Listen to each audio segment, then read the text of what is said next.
मोदी जो है ना, मोदी भारत की तारीख का एक बहुत बड़ा लीडर है। उसने जो है ना हिंदू जो अपना सोसाइटी है उसको प्रमोट करके वहाँ पहुँचा दिया, जिसके लिए हमारे जो बंदों ने तो कुछ सोचा भी नहीं होगा ना। मतलब उनके लिए पॉपुलेशन एक बहुत बड़ा प्रॉब्लम था।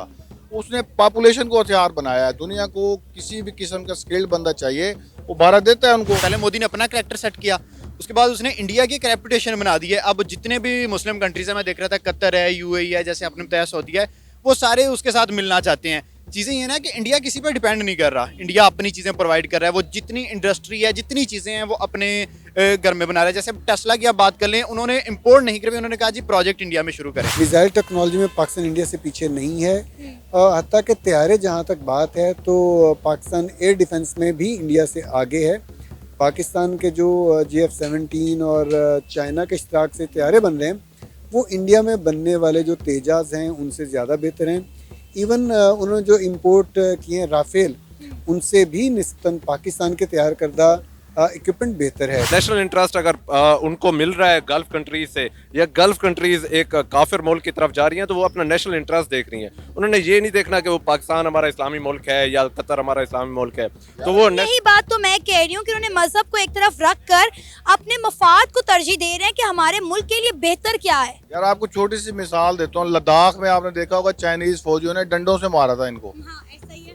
जिस पे खारदार तारन। लेकिन चाइना ने भारत के साथ ट्रेड बंद नहीं की थी, बिजनेस का दौर। इतनी ज़बरदस्त टेक्नोलॉजी है। पहले आपको एक प्रॉपर सरफेस चाहिए होता था अगर आपने कुछ चीज़ लॉन्च करनी है या करना है। अब आपने जैसे बता दिया, पानी के अंदर से करें, इन दी एयर, जहाँ से भी करें। तो देखें, डेफिनेटली बात है कि साइंस जो है अगर उसका पॉजिटिव इस्तेमाल करें तो वो बहुत यूटिलाइज हो सकती है इंसान के लिए। देखिए अब इंडिया ने अपना इतना स्ट्रॉन्ग कर लिया है, अगर इंडिया के साथ कोई भी पंगा लेते हो, इवन पाकिस्तान है, ईरान है, या जो भी कंट्री, चाइना के साथ उसके कॉन्फ्लिक्ट चल रहे थे, कोई भी पंगा लेगा, अब उनको पता होगा कि यार इंडिया के पास इतनी एडवांस टेक्नोलॉजी है कि इंडिया घर में बैठा वो हमें तबाह कर सकता है। हमारा काम तो बॉर्डरलेस होना चाहिए, जिस तरह से यूरोपीय यूनियन ने किया है। इससे यकीनन बहुत ज़्यादा ग्रोथ होगी। इतना टूरिज्म को दिल करता है, हम इंडिया नहीं जा सकते। ईरान जाएं तो उनके साथ भी हमारे हालात कशीदा हैं। अफ़गानिस्तान है तो TTP के मामले से कशीदगी है सारी की सारी। तो हम तो अपने हमसाए विज़िट नहीं कर सकते सुकून के साथ।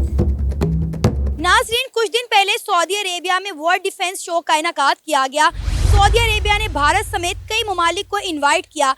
कई कंपनी ने डिफेंस हथियारों की नुमाइश की और इस डिफेंस शो में इंडिया के डिफेंस मिनिस्टर भी मौजूद थे। इंडिया के डिफेंस मिनिस्टर और सऊदी अरेबिया के दरमियान ब्राह्मोस मिसाइल को लेकर डिस्कशन हुई। लेकिन अब सऊदी अरेबिया इंडिया से ब्राह्मोस मिसाइल की डिमांड कर रहा है। सऊदी अरेबिया चाहता है कि इंडिया सऊदी अरेबिया को ब्राह्मोस मिसाइल एक्सपोर्ट करे। ब्राह्मोस मिसाइल इंडिया और रशिया की कंबाइंड टेक्नोलॉजी है और ये वही मिसाइल है जो पाकिस्तान के मियां चन्नू के मकाम पर इंडिया की जानिब से मिस फायर हो गया था। इसी मुद्दे पर आज हम बात करेंगे पाकिस्तान की आवाम से और जानेंगे उनकी राय। तो आइए चलिए हमारे साथ।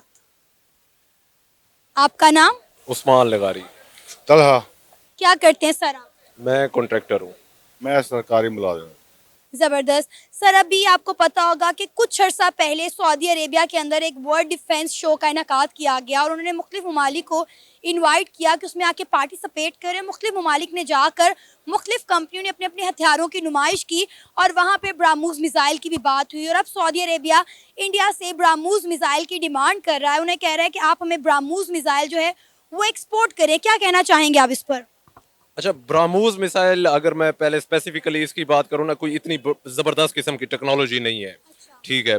दूसरा ये कि इंडिया सऊदी अरब के अंदर जो ये टेक्नोलॉजी का एक इवेंट हुआ है जिसमें इंडिया और सऊदी अरब के आपस में कोलैबोरेशन हुई है, तो मेरे ख्याल में, और पाकिस्तान को इनवाइट नहीं किया गया, तो इसकी मेरे ख्याल में जो सबसे बड़ी वजह जो मुझे समझ आ रही है वो मईशत का होना है। इंडिया एक बहुत बड़ी मार्केट है। मार्केट वो ओवरऑल जो वर्ल्ड है उसकी मार्केट को वो कैप्चर कर चुका है, और उसकी सबसे बड़ी वजह उनकी पॉपुलेशन है। आई थिंक 1.36 बिलियन की पॉपुलेशन है, जबकि पाकिस्तान की 24-25 करोड़ है। तो अगर मार्केट वाइज बात की जाए तो उन्होंने पूरी दुनिया को कैप्चर कर लिया है, जिसकी वजह से दुनिया उस इंडिया की तरफ टिल्ट होती है। मेरे ख्याल में ये कोई इतनी बड़ी वो नहीं है कि पाकिस्तान को नहीं किया और इंडिया को किया। वैसे भी वो अगर वो हमारे पाकिस्तान को हर दफ़ा इनवाइट किया जाता था सऊदी अरेबिया के डिफेंस शो में, लेकिन इस बार नहीं किया गया, जो वाकई में हमारे लिए काबिल गौर बात है। और आपने की ब्राह्मोस मिसाइल की बात की, उसमें कोई ख़ास बात नहीं है। तो आप ये देखिए कि ब्राह्मोस मिसाइल की टेक्नोलॉजी में मज़ीद इजाफा हुआ है। इसकी रेंज जो है वो मजीद बढ़ा दी गई है। अब ये आप पानी से, हवा से, ज़मीन से, कहीं से भी इसको फायर कर सकते हैं। और ब्राह्मोस मिसाइल वही मिसाइल है जो कुछ अर्सा पहले इंडिया की जानिब से मिस फायर हो गया था मियाँ चन्नू के मकाम पर। इसकी टेक्नोलॉजी, इसकी जो आप बता रही हैं कि मेरे ख्याल में 900 किलोमीटर्स है, तो ये 900 तो ये तो पाकिस्तान का जो है ना, मेरे ख्याल में कोई यहाँ पे बरकत मार्केट में बैठा बंदा भी बना सकता है। ये कोई इतनी इतनी कोई बड़ी एक बात नहीं है कि 900 पाकिस्तान के पास जो है ना गोरी और इस किस्म के मेरे ख्याल में 3700 प्लस किलोमीटर्स की पाकिस्तान के पास रेंज है।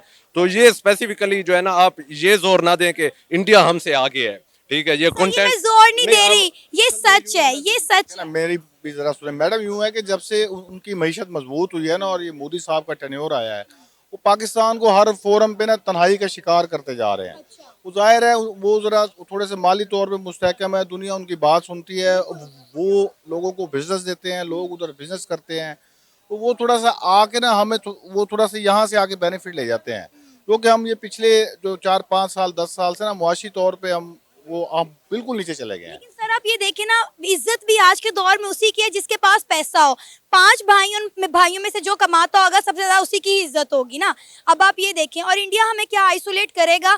हमने तो आप देखें, हमने ना मुल्क की मौशियत बेहतर की, ना हमने हम साय ममालिक से बना कर रखे। आइसोलेट तो हमारे सियासतदानों ने खुद पाकिस्तान को किया है। मैडम हम सब ने किया है, सियासतदानों का कसूर नहीं। हम में से किसी ने भी अपना फर्ज पूरा नहीं किया। मुझे तो लगता है ऐसे हालात में भी हम एक पेज पे नहीं हो सकते। मतलब क्या अब पिछले 75 साल की लकीरें पीटने की बजाय एक जगह बैठ के कोई हम फ्यूचर प्लान कर लें। मेरे ख्याल में पाकिस्तान की हिस्ट्री में कोई, अगर आप देखें तो 5 या 6 ऐसे मेगा प्रोजेक्ट्स होंगे जो किसी फिजिबिलिटी की बेस पे बने हैं, और ना तो सियासी तौर पर बनते हैं। ऐसे कॉलेज बना दो, उधर स्कूल बना दो, मतलब विदाउट प्लान हम चलते जा रहे हैं। अब हम बंद गली में आ गए हैं, ना हमारा कोई जो बाहर से कोई बात सुनता है, ना हमसे कोई बिजनेस करता है, ना हमारे की बात पे हमारी जो है ट्रस्ट करता है। वो इसी चीज़ का बेनिफिट वो लेते जा रहे हैं। यूएई के साथ कितना बड़ा मुआहदा किया है कि मतलब वो बुलेट ट्रेन जाएगी जी, वहाँ से पानी की अंडर वाटर। बिल्कुल सीख। तो मतलब ये सारी चीज़ें, इसके लिए हमें प्लान करना पड़ेगा एक लॉन्ग टर्म, मतलब 15-20 साल। एक हमें नर्सरी से एक नई नस्ल को हमें जो है तैयार करना पड़ेगा। अभी आप सिर्फ अंडर वाटर ट्रेन की बात करें, इंडिया के प्राइम मिनिस्टर नरेंद्र मोदी में 2 दिन पहले जो है यूएई के अंदर एक मंदिर का इफ्तिताह करके आए। तारीख में ऐसा पहली बार देखने को मिला है कि दुबई में एक हिंदू मंदिर का इफ्तिताह किया गया। उसके बाद वो कतर के दौरे पर चले गए। तो आपको नहीं लग रहा कि गल्फ कंट्री में जो है इंडिया का नाम अब बजने लग गया है, इंडिया को भी माना जाने लग गया है? पहले पाकिस्तान ने बड़ा अरसे तक एक कोशिश की कि इंडिया को अरब ममालिक से दूर रखे, लेकिन अब जो है आप देखें कि इंडिया के प्राइम मिनिस्टर नरेंद्र मोदी ने अपने दौरे हुकूमत में मतलब 10 सालों में 15 दौरे किए मिडल ईस्ट के। ऐसे तो नहीं ना एक प्राइम मिनिस्टर दूसरे मुल्क का दौरा करता, डेफिनेटली उसने अपने मुल्क के लिए कुछ प्लानिंग्स की होती है, कोई मुआहदे सोचे होते हैं ना। ये देखिए मैडम, मेरे ख्याल में देखें, मोदी जो है ना, मोदी भारत की तारीख का एक बहुत बड़ा लीडर है। उसने जो है ना हिंदू जो अपना सोसाइटी है उसको प्रमोट करके वहाँ पहुँचा दिया, जिसके लिए हमारे जो बंदों ने तो कुछ सोचा भी नहीं होगा ना। मतलब उनके लिए पॉपुलेशन एक बहुत बड़ा प्रॉब्लम था। उसने पॉपुलेशन को हथियार बनाया है। दुनिया को किसी भी किस्म का स्किल्ड बंदा चाहिए, वो भारत देता है उनको। ठीक है, आपको मजदूर चाहिए, नर्सेज चाहिए, डॉक्टर चाहिए, इंजीनियर चाहिए, वो उनको प्रोड्यूस करता है। और आपको पता है कि वहाँ का जो स्कूल सिस्टम है, दुनिया की 5 मेजर जुबानें बच्चे को नर्सरी से पढ़ाई जाती हैं। वो मेंटली तौर पे प्रिपेयर्ड है कि वो उन्होंने दुनिया को फतह करना है। और मैं तो एक दिन वो सुन रहा था, उनका वो मनूस सा पंडित था, वो कह रहा था कि हमारा टारगेट जो है ना वो मक्का और मदीना मुनव्वरा है। हमारे वो पुरखों की जो है ना वो है जगह। वो खुद को मुशरिकीन मक्का के साथ जो है ना जाके मिलाते हैं। अब तो सर वो देख लेना, सऊदी अरेबिया के साथ उनके ताल्लुकात बेहतर हो गए। पिछले दिनों सऊदी अरेबिया में उनकी एक मिनिस्टर गई हुई थी, स्मृति ईरानी। कि मैं कह रहा हूँ कि आपके पास आपकी जेब में पैसा ना हो तो भाई बात नहीं सुनता। तो सऊदीया वाले, ये देखिए, ये बैन अल-अक़वामी पॉलिटिक्स और चीज है, जो नेशनल पॉलिटिक्स और है। इस्लामी ममालिक ने मजहब को एक तरफ रख के ना अब वो अपनी एक्सपोर्ट पर ध्यान दे रहे हैं। मैं एक बात बताऊं, जो ये होता है इंटरनेशनल रिलेशंस में, अगर देखें ना, जैसे आप कह रहे हैं कि इस्लामी मुबारक पाकिस्तान, तो इंटरनेशनल रिलेशन में ना कोई एक दोस्ती नहीं होती, ना कोई परमानेंट एनिमी होता है, ना कोई परमानेंट फ्रेंड होता है, एक्सेप्ट नेशनल इंटरेस्ट। तो नेशनल इंटरेस्ट अगर उनको मिल रहा है गल्फ कंट्रीज से, या गल्फ कंट्रीज एक काफिर मुल्क की तरफ जा रही हैं, तो वो अपना नेशनल इंटरेस्ट देख रही हैं। उन्होंने ये नहीं देखना कि वो पाकिस्तान हमारा इस्लामी मुल्क है या कतर हमारा इस्लामी मुल्क है। तो वो यही बात तो मैं कह रही हूँ कि उन्होंने मजहब को एक तरफ रख कर अपने मफाद को तरजीह दे रहे हैं कि हमारे मुल्क के लिए बेहतर क्या है। यार आपको छोटी सी मिसाल देता हूँ, लद्दाख में आपने देखा होगा चाइनीज फौजियों ने डंडों से मारा था इनको।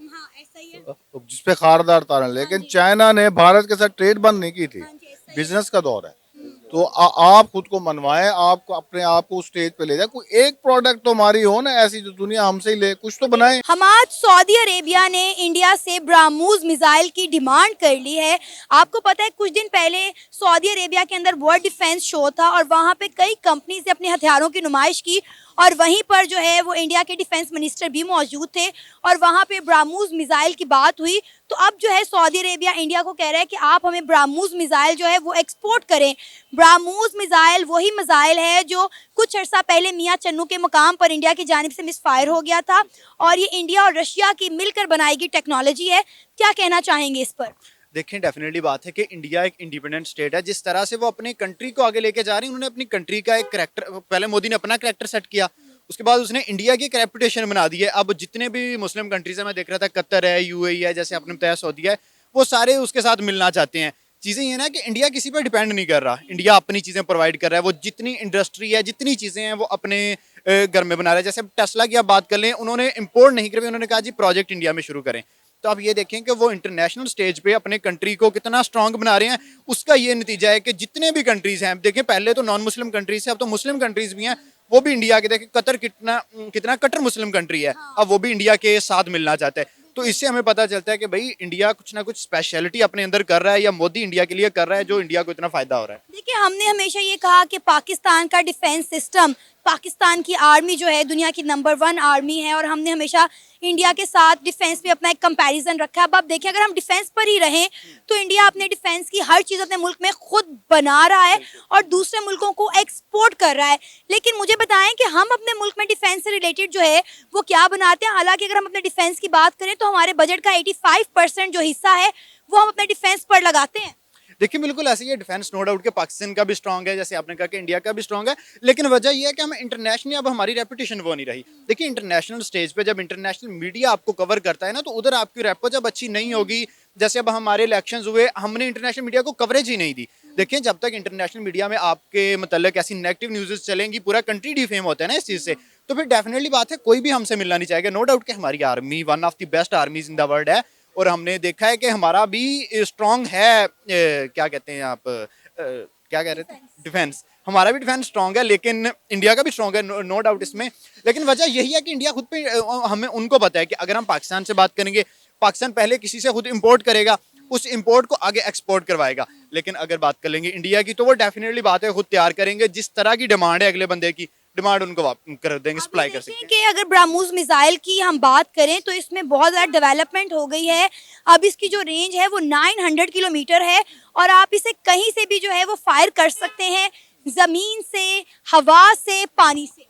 देखें, बिल्कुल ऐसे ही है। देखें, ये कितनी ज़बरदस्त टेक्नोलॉजी है। पहले आपको एक प्रॉपर सरफेस चाहिए होता था अगर आपने कुछ चीज़ लॉन्च करनी है या करना है। अब आपने जैसे बता दिया, पानी के अंदर से करें, इन दी एयर, जहाँ से भी करें। तो देखें, डेफिनेटली बात है कि साइंस जो है अगर उसका पॉजिटिव इस्तेमाल करें तो वो बहुत यूटिलाइज हो सकती है इंसान के लिए। देखिए, अब इंडिया ने अपना इतना स्ट्रॉन्ग कर लिया है, अगर इंडिया के साथ कोई भी पंगा लेते हो, इवन पाकिस्तान है, ईरान है, या जो भी कंट्री, चाइना के साथ उसका कॉन्फ्लिक्ट चल रहे थे, कोई भी पंगा लेगा, अब उनको पता होगा कि यार इंडिया के पास इतनी एडवांस टेक्नोलॉजी है कि इंडिया घर में बैठा वो हमें तबाह कर सकता है। तो डेफिनेटली बात है अगला बंदा सोचेगा। अब ये मुझे बताएं कि इस्लामी ममालिक में भी इंडिया का जो है वो बोलबाला हो रहा है। आपने कतर की बात की, यूएई की बात की, तो देखें तमाम इस्लामी ममालिक को ये बात समझ में आ गई है कि इंडिया के साथ हाथ मिलाने में ही हमारी भलाई है और इसी में ही हमारा फ़ायदा है। देखिए, बिल्कुल ऐसी है। देखिए, अब रिलीजन को साइड पे कर दें, अब आप देखेंगे इंडिया प्रोग्रेस कितना कर रहा है। आप पिछले 10 साल में देखें, मोदी के टेन्योर्स में इंडिया ने क्या क्या नहीं किया। ऐसी ऐसी ट्रेन्स बना दी जो अंडर वाटर चलेंगी। मैं देख रहा था यूरोप वालों ने 40 ट्रेन्स इंडिया को कहा है कि जी हमें इंपोर्ट करो। डेफिनेटली कि इंडिया के पास इतनी एडवांस टेक्नोलॉजी आ गई है जो चाइना के पास नहीं है, उसके बाद जापान के पास नहीं है। अगर यूरोप इनसे करवा रहा है तो डेफिनेटली इनमें कुछ तो स्पेशलिटी है ना। सबसे बेसिक ये है कि यार इंडिया एक दूसरे की लेग पुलिंग नहीं कर रहा है, इंडिया प्रोग्रेस कर रहा है।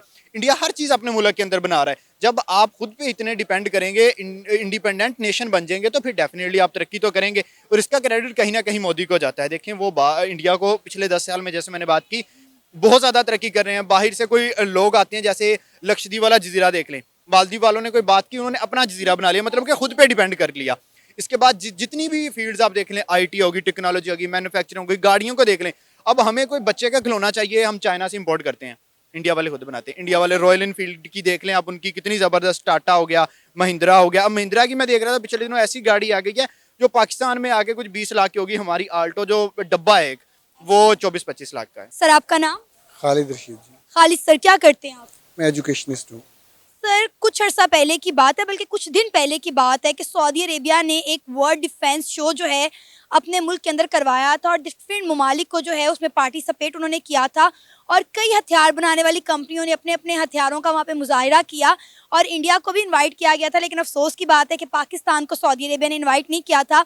अब मज़े की बात यह है कि सऊदी अरेबिया के अंदर इंडिया ने अपना ब्राह्मोस मिसाइल जो है वो डिस्प्ले किया था और अब सऊदी अरेबिया डिमांड कर रहा है इंडिया से कि आप हमें ब्राह्मोस मिसाइल जो है वो एक्सपोर्ट करें। ब्राह्मोस मिसाइल ये वही मिसाइल है जो इंडिया और रशिया ने मिलकर बनाया है। जी, मैं समझता हूँ कि इंडिया टेक्नोलॉजी में डेवलप कर रहा है, अच्छी बात है, लेकिन पाकिस्तान की जो टेक्नोलॉजिकल डेवलपमेंट्स हैं स्पेशली डिफेंस में, वो भी काबिल ज़िक्र हैं। उसमें मैं समझता हूँ पाकिस्तान बहुत पीछे नहीं है, रादर कुछ एरियाज़ में पाकिस्तान शायद इंडिया से भी बेहतर है। लेकिन मैं ये समझता हूँ कि इंडिया अगर किसी चीज़ में बेहतर है तो वो उसकी सफारतकारी है। इंडिया की सफारतकारी इतनी मुनज़्ज़म है, इतनी बेहतर है कि उसने पूरे के पूरे गल्फ़ रीजन में पाकिस्तान से ज़्यादा बिज़नेस किया है और वो पाकिस्तान से ज़्यादा बिज़नेस वहाँ पे फ्यूचर में भी करने के प्लान्स रखते हैं। और मैं ये समझता हूँ कि पाकिस्तान को अपने सफारती महाज पे काम ज़्यादा करने की ज़रूरत है। मिसाइल टेक्नोलॉजी में पाकिस्तान इंडिया से पीछे नहीं है। हत्ता कि तैयारे जहाँ तक बात है तो पाकिस्तान एयर डिफेंस में भी इंडिया से आगे है। पाकिस्तान के जो JF-17 और चाइना के इश्तराक से तैयारे बन रहे हैं वो इंडिया में बनने वाले जो तेजाज़ हैं उनसे ज़्यादा बेहतर हैं। इवन उन्होंने जो इंपोर्ट किए हैं राफेल, उनसे भी निस्बतन पाकिस्तान के तैयार करदा इक्विपमेंट बेहतर है। लेकिन सर अब आप ये देखें कि ब्राह्मोस मिसाइल की अगर हम बात करें तो ये वही मिसाइल है जो कुछ अर्सा पहले पाकिस्तान की तरफ मिस फायर हो गया था।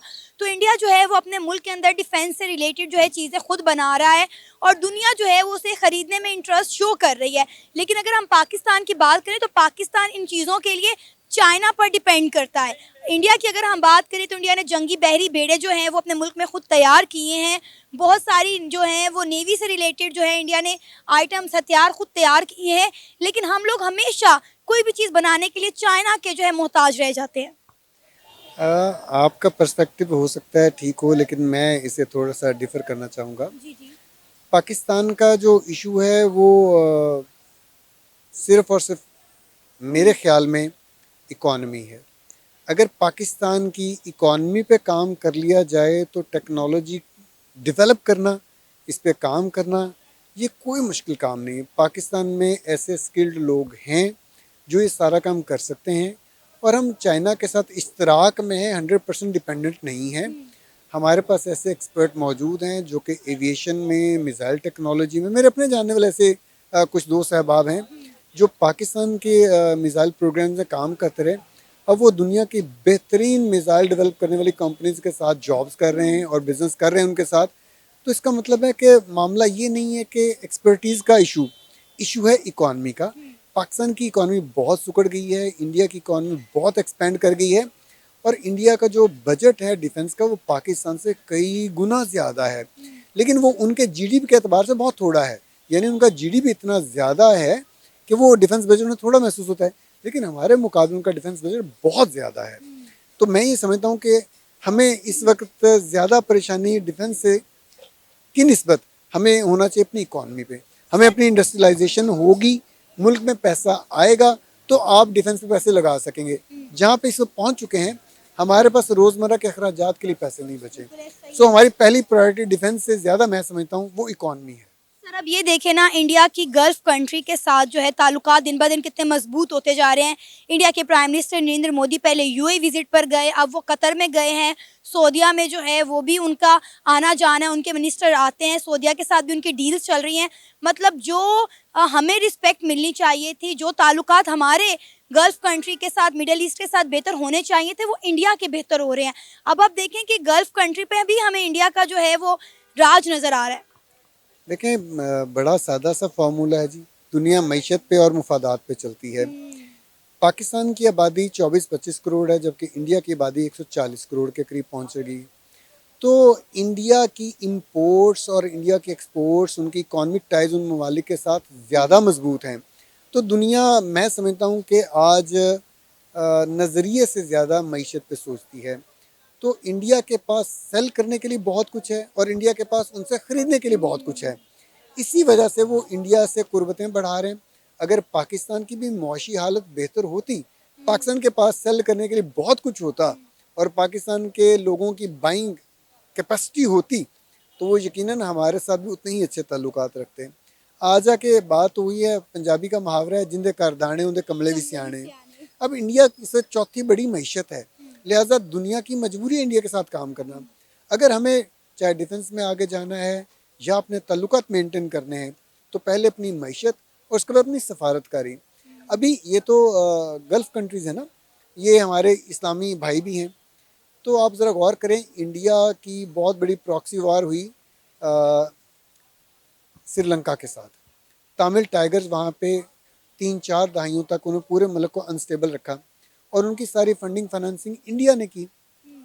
पाकिस्तानी आर्मी ने इंटरवीन किया, तमिल टाइगर्स को ख़त्म करने में श्रीलंकन गवर्नमेंट की फ़ौज की बड़ी हेल्प की।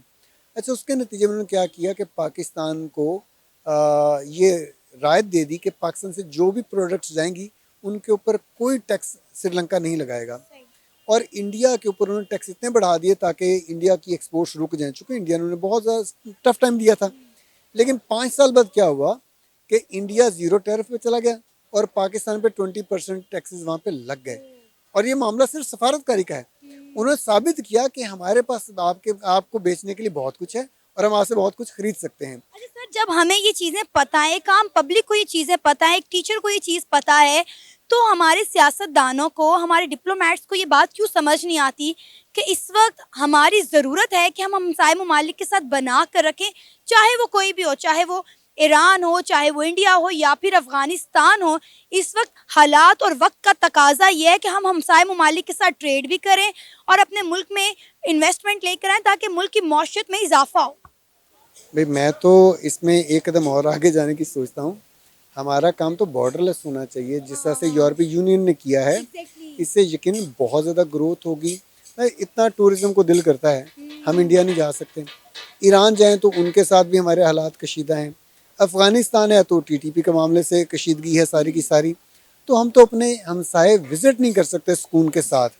तो मैं ये समझता हूँ कि हमें अपने हमसाए ममालिक के साथ अपने ताल्लुकात इंतहाई पुरअमन रखने चाहिए, तिजारत बढ़ानी चाहिए और जो मसाइल हैं उन्हें भूलना नहीं चाहिए। उन्हें अभी थोड़ी देर के लिए पसे पुश रखें, उनके ऊपर काम करें, मईशत को बेहतर बनाएं, लोगों की माली हालत बेहतर बनाएं, हमसायों से ताल्लुकात बेहतर बनाएं। पाकिस्तान आगे बढ़ेगा तो फिर डिफेंस भी ठीक हो जाएगा, दूसरे मालिक से ताल्लुकात भी ठीक हो जाएंगे सारे।